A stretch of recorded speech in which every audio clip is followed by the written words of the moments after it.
السلام عليكم. اليوم ان شاء الله نشوفوا وصفه رائعه، القطايف بالقشطه والفواكه. وصفه رمضانيه بامتياز. اول حاجه نديروا الشربات، عندنا 2 كيسان سكر، 2 كيسان ماء وعصير حبه ليمون. نديروا هذه المقادير نحطوهم في كسرونه مع بعض. 2 كيسان سكر كما قلنا، 2 كيسان ماء وعصير حبه ليمون. نخلطوا كلش مع بعض حتى يذوب السكر ونديروهم فوق النار.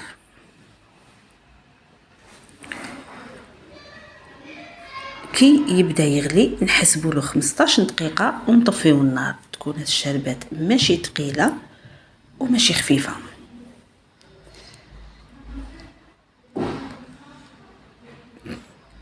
نحطوا الشربات كي نوجدوها نحطوها بجيه. هلا جازت 15 دقيقه، نحطوها بجيه ونروح نوجدوا القشطه هذه رائعه توالم كامل الوصفات. وش فيها هذه القشطه؟ فيها نص لتر حليب، 2 مغارف مايزين ما زهر، علبه قشطه، مغرفه كبيره ونص سكر، و2 مغارف كبار مايزينه. نشدوا كسرونه نحطوا فيها المايزينه والسكر والحليب ونخلطوهم، نحطوهم فوق النار حتى يعقدوا. كي يعقدوا نزيدوا لهم علبه قشطه. القشطه هذه فيها 35% ماده دسمه، قشطه كثيفه. نخلطوا مع بعض حتى تتجانس.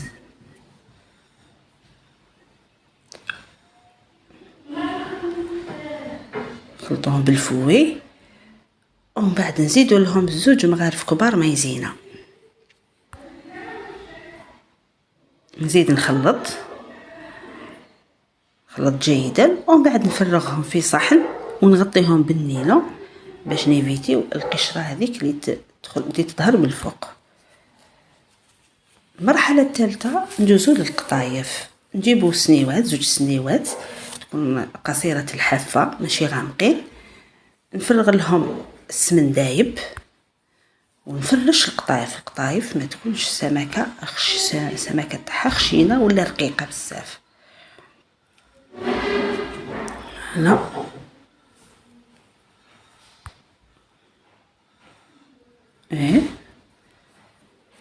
هذه السنيوه الاولى. كي نفرشوا القطايف نسويو السطح تاعها، نضغطوا عليها باليد، ولا كانت عندنا نفس السنيوه بنفس المقاس نضغطوا عليها. نقدروا نديروا سنيوات انديفيديوال صغار يجوا شابين تانيك، كيما نقدروا نديروا سنيوه كبيره تكون عائليه يجي المنظر تاعها رائع. كي نفرشوا القطايف ونضغطوا عليها باليد نزيدوا نرشوها من الفوق بالسمن. هذه السنيوه الاولى. نزيدوا السنيوه الثانيه نفس الشيء. بعد نديروهم في الفرن، نديروهم على درجه حراره 200 درجه مده 20 دقيقه حتى تشوفي الوجه تاعهم حمار والقاع تاعهم ايضا يكون حمار. لازم تحمر هذه. نجوزو لاخر مرحله هي مرحله المونتاج. نديروا الطبقه الاولى نديروها في صحن، نرشوها الشربات على حساب انتي واش حبيتيها تجي مشمخه بزاف طريه، حبيتيها تجي مقرمشه. ومن بعد نديروا طبقه الكريمه، ومن بعد نستفوا الفواكه. انا كان عندي غير الفريزه، تقدري ديري فريزه خليط الفواكه، فريزه حلقه الموز بنان، ولا كان عندك الاناناس انتي واش عندك الفاكهه. بعد نزيدو نسقيوها بشويه سيرو. فوالا هاي المرحله هذه هنا.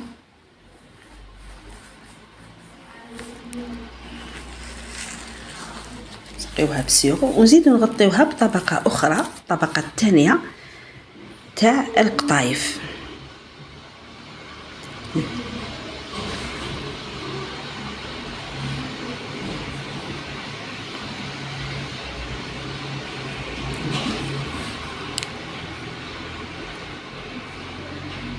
هذه الوصفه رائعه، ننصحكم تجربوها. توالم بزاف للسهرات وبنينه واقتصاديه. وماشي حلوه بزاف، ما تقامش. باسكو على القشطه درنا فيها نسبه قليله من السكر. الان كما قلنا درنا الطبقه الثانيه تاع القطايف، نزيدو نسقيوها بالسيغو الشربات، الا حبيتي تكتري ولا تقلي على حسب لوغو. ومن بعد زيدي الطبقه الاخرى تاع القشطه، ديريها في الوسط وشبحيها من الفوق بحبات فريزه، وزيدي اسقيها بشويه شربات. وبوغ لا ديكوراسيون ايضا تقدري ديري نوتيلا شوكولاته للطل، ديريها في لابوش وخرجيها على شكل خطوط، يجي المنظر تاعها رائع والمذاق اروع. كانت هذه وصفتنا لنهار اليوم، وصفه رائعه، نصحكم باش تجربوها وردعوا لي في لي كومونتير. ان شاء الله نتلاقاو في وصفه اخرى باذن الله. نتمنى تكون عجبتكم هذه الوصفه، والسلام عليكم وصحه فطوركم.